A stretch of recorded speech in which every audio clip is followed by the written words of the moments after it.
Hi guys, good day sa lahat. At ito na naman ako, mag-ukay na naman tayo dahil free time ko.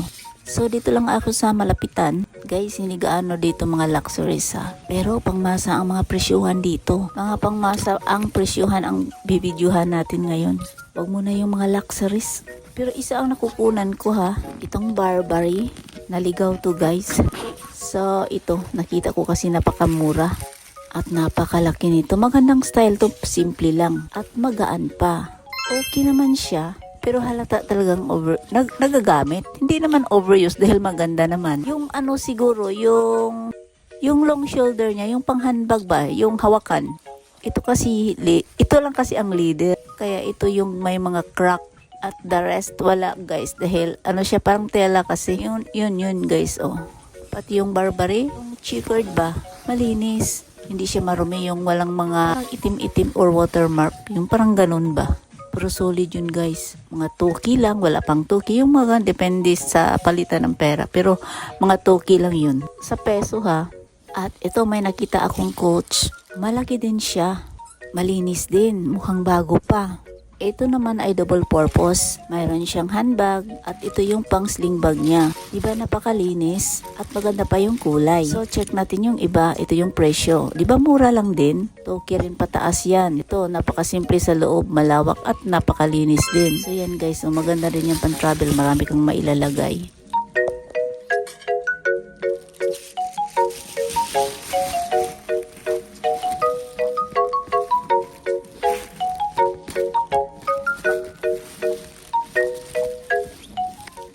So, may nakita ako rito. Isang card na nagpatunay. Iingatan kita. Char. Coach ito guys. Yung parang certificate. Anong tawag dyan? Uy, basta card ng coach. Sana pira na lang para mabudol ko naman sila minsan.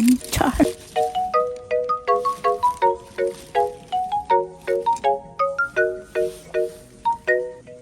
Ito yung ebidensya natin. Napakalinis yung puwet. Talagang kabakat-bakat. Crack. Wala ring watermark. Kumikintab sa kamera. Ito yung hardware niya. 18K yata ito. Dahil gold na gold.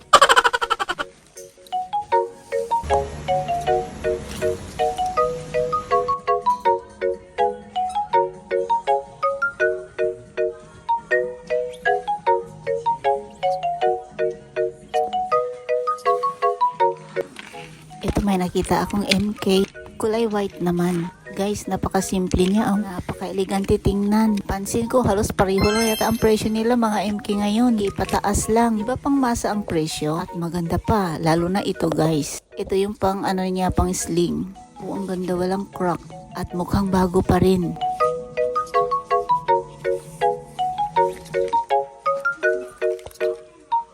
At ito naman yung hardware niya. Yung zipper, hindi pa talaga kumukupas. Hindi siya nagpe-fade guys. Ito, tingnan mo, may kita nyo naman sa camera. So, bubuksan natin.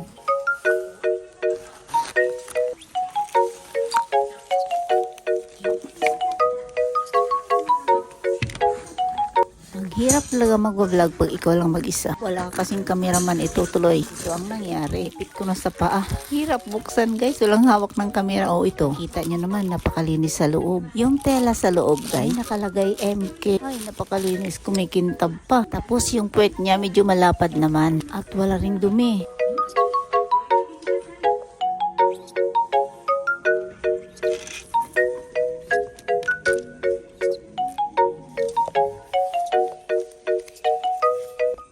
For today's video, umuulan na naman ang Michael Kors. So ito guys, malambot yung ano niya, yung balat ba? Tapos tingnan mo naman sa loob. Di ba napakaganda? Oh, ang ganda talaga niya. Walang dumi. At perfect din yung laki niya.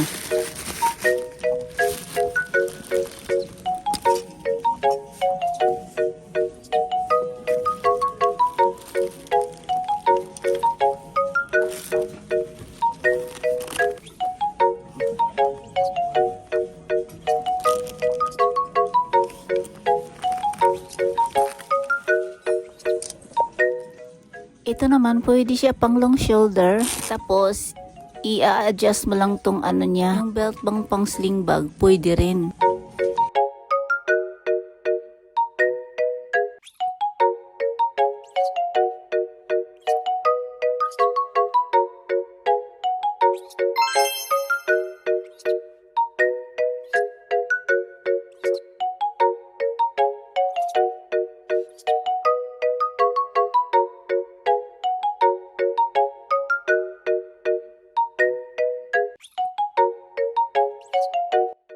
Itong bag na to, ang tagal hinawakan ng mama, akala ko bibilhin niya. Nung binitawan niya, kinuha ko naman. Ito na, naisama ko sa vlog.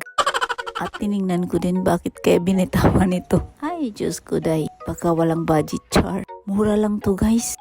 Ito na nga, napakaganda pa, mukhang bago pa nga. At kumikintab sa kamera ko, tingnan nyo naman guys, oh. Ang ganda pa ng kulay, lalo na sa personal kung ito ang mahawakan mo. Ito oh. Pero may nagpansin ako, ito lang. Para siyang puti. Ano ba to? Pwede pa to maremedyohan. Baka pintura lang yun o ano ba? Hindi ko maintindihan. Pero maganda pa yung quality niya. Kaya sulit rin to bibilhin nyo. O tingnan mo naman yung ano niya. Yung pang sling may adyasan din. Tapos walang dumi.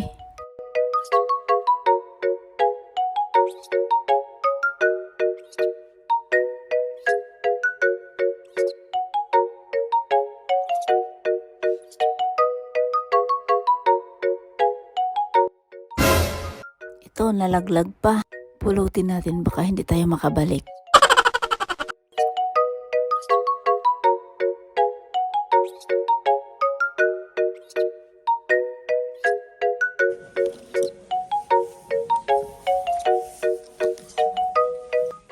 Perfect na sana ito. Napakaganda yung kulay. Lamig sa mata. Parang Hermes din ang style. Tingnan nyo naman guys. Oh, malapad. Ito yung sa loob niya. Yung may divide sa gitna at malaki din. In fairness, magaan naman siya. Ito naman ay isang long shoulder lang din. Pero guys, may natuklasan ako. Ganda pa naman sana. Dahil malambot kasi siya, kaya comfortable sana dalhin.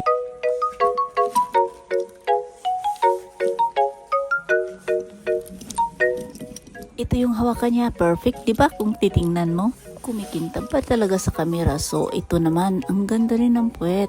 Malapad, wala ring crack. Kaso lang, pagdating dito, ito ba guys, ito. Nakita niyo, marami yan, hindi lang yan. Malaki ang damage niya, ito pa yung isa. Kaya, pero guys, hindi siya mura ha, 5K pataas kasi.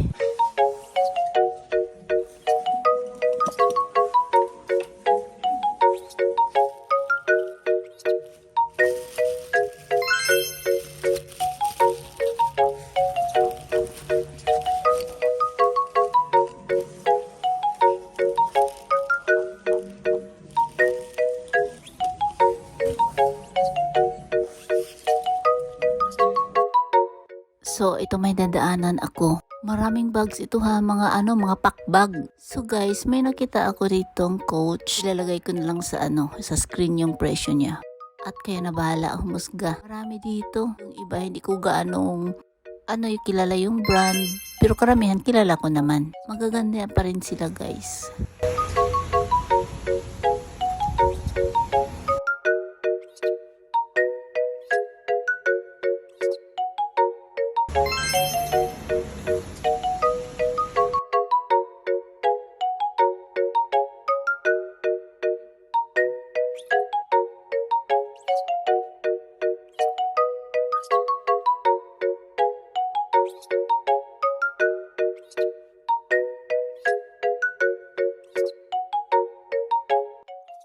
So, ito may guess. Guys, maganda to ha. Pakpak din siya. Ang cute din ang style niya. Malinis pa. Tama lang din yung laki.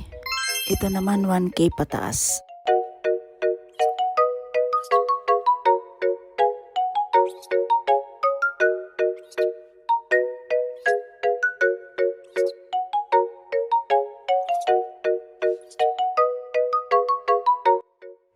Ito yung cute. Kipling naman ang brand niya. Tama lang din yung laki at ang ganda ng kulay. Ito perfect to guys. Ito yung Kipling na to. Mukhang bago pa at malinis.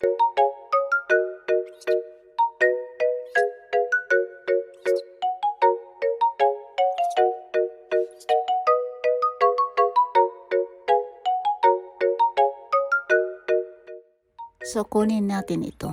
Ito pala ay isang MK. Nagulat ako dahil kulay black and white kasi. So guys, maganda pa siya, kumikintab sa kamera ko kaya nagka-interesado tuloy ako. At tama lang din yung laki niya. Tingnan natin.